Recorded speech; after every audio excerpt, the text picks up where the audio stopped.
আসসালামু আলাইকুম বন্ধুরা। বাইক ইনফো ভিডিওতে আপনাদের সবাইকে স্বাগতম। আজকে আমরা খুবই গুরুত্বপূর্ণ একটা টপিক নিয়ে কথা বলবো। Petrol bike versus electric bike কোনটা আসলে আপনার জন্য সেরা পছন্দ হতে পারে? এখনকার সময়ে সবাই একটা প্রশ্ন করেন, ইভি নিবো নাকি পেট্রোল? কারণ বাজারে এখন টেকনোলজি অনেক বদলে গেছে। পেট্রোলের দাম বাড়ছে, ইলেকট্রিক বাইক আস্তে আস্তে জনপ্রিয় হচ্ছে। আবার অনেকে ভয় পাচ্ছে ইলেকট্রিক বাইকের ব্যাটারি, চার্জিং টাইম, রেঞ্জ এইসব চিন্তা করে। আজকে পুরো ভিডিওতে আমি খুব সহজভাবে সব বুঝিয়ে বলবো কোনটা আপনার জন্য সঠিক, কোনটা আপনার বাজেট, ব্যবহার, রাইডিং স্টাইল আর ভবিষ্যতে চিন্তা অনুযায়ী সবচেয়ে লাভজনক হবে।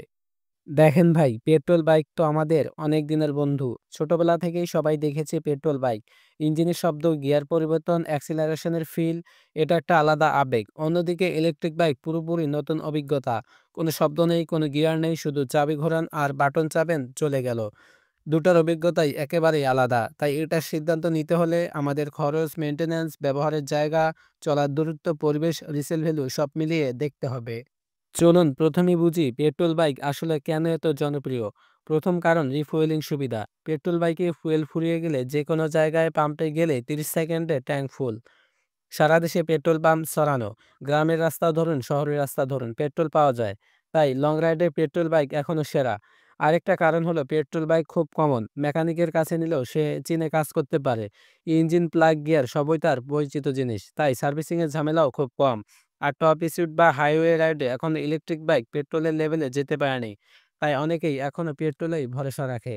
তবে পেট্রোল বাইকের কিছু সমস্যাও আছে। প্রথমত পেট্রোলের দাম বাড়ছে এখন প্রতি লিটার ৳১২৫ ধরে হিসাব করলে আপনি যদি ৪০ থেকে ৫০ কিলোমিটার মাইলেজ পান তাহলে প্রতি কিলোমিটারে খরচ পড়ে ৳২ থেকে ৳৩। দিনে ৩০ কিলোমিটার গেলে মাসের শেষে প্রায় ৳১৮০০ থেকে ৳২০০০ কেবল পেট্রোল খরচ। তার সাথে engine oil, chain loop, servicing, filter পরিবর্তন সব মিলিয়ে বছরে বেশ খরচ হয়। আর পেট্রোল বাইকের ধোঁয়া আর শব্দ পরিবেশের জন্যও খুব ভালো কিছু নয়। এবার আসি ইলেকট্রিক বাইকে। ইলেকট্রিক বাইক আসলে খুব সাইলেন্ট, খুবই স্মুথ আর খরচ কম। একবার চার্জ দিতে ধরুন ৳৮ থেকে ৳১০ মতো খরচ। আর রেঞ্জ পাওয়া যায় ৫০ থেকে ৭০ কিলোমিটার। মানে প্রতি কিলোমিটারে খরচ পড়ে ১৫ থেকে ২০ পয়সা। মাসে আপনি যদি ৩০ কিলোমিটার করে চালান তাহলে খরচ পড়ে প্রায় ৳১০০ থেকে ৳১৫০ মতো। পেট্রোলের তুলনায় ১০ থেকে ১২ গুণ কম খরচ। মেইনটেন্যান্সও কম। কোনো ইঞ্জিন নেই, কোনো ক্লাচ নেই, কোনো গিয়ার নেই। শুধু ব্রেক, টায়ার আর ব্যাটারি, এই ৩ টা জিনিস খেয়াল রাখলেই চলে। কিন্তু ইভি এর বড় সমস্যা হলো চার্জিং। চার্জ দিতে সময় লাগে ৪ থেকে ৬ ঘন্টা। চার্জিং স্টেশন এখন বড় শহর ছাড়া কোথাও নেই। ফাস্ট চার্জিং সিস্টেমও খুব কম। আপনি যদি হঠাৎ কোথাও বের হন এবং মাঝপথে ব্যাটারি শেষ হয়ে যায় তাহলে ঝামেলা। পেট্রোল বাইকের মতো ১ মিনিটে রিফুয়েল করা যায় না। এজন্য ইভি এখনো লং রাইড বা গ্রামের রাস্তার জন্য পুরোপুরি তৈরি না। এবার আসি রাইডিং কমফোর্টে। পেট্রোল বাইকে একটা বড় সুবিধা হলো পাওয়ার ডেলিভারি। আপনি থ্রটল দিলেই বাইক এগিয়ে যায়, স্পোর্টি ফিল পাওয়া যায়।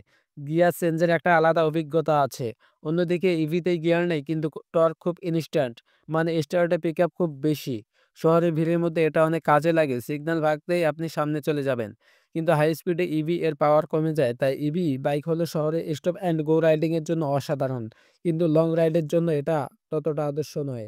এখন প্রশ্ন হলো তাহলে কোনটা বেস্ট? দেখেন ভাই, এটা পুরোপুরি নির্ভর করে আপনি কিভাবে ব্যবহার করবেন। আপনি যদি শুধু শহরের ভেতরে রোজ ১৫ থেকে ৩০ কিলোমিটার চালান, আপনার জন্য ইভি সবচেয়ে লাভজনক। খরচ কম, চার্জ দেবেন রাতে, সকালে রেডি। কোনো মেইনটেন্যান্স নেই, কোনো অয়েল নেই, আপনি শুধু চালান। আর আপনি যদি লং রাইড করেন, ঢাকার বাইরে যান, গ্রামের রাস্তা ধরেন, হাইওয়ে চালান তাহলে পেট্রোলই নিন। কারণ রিফুয়েলিং সুবিধা, গতি, শক্তি সবই বেশি। যেকোনো জায়গায় সার্ভিসিং পাবেন, দ্রুত যাবে। যাদের বাজেট কম তারা সিম্পল কমিউটার পেট্রোল বাইক নিতে পারেন। যাদের শহরে প্রতিদিন যাতায়াত তাদের জন্য ইভি বাইক সবচেয়ে বেস্ট। যাদের গ্রামের রাস্তা পেট্রোল ছাড়া উপায় নেই। বন্ধুরা, ভিডিওটা যদি ভালো লেগে থাকে তাহলে লাইক দিয়ে কমেন্ট করে জানাবেন আপনি কোনটা নেবেন, পেট্রোল নাকি electric. Bike info BD channel subscribe করে পাশে থাকবেন। ধন্যবাদ সবাইকে।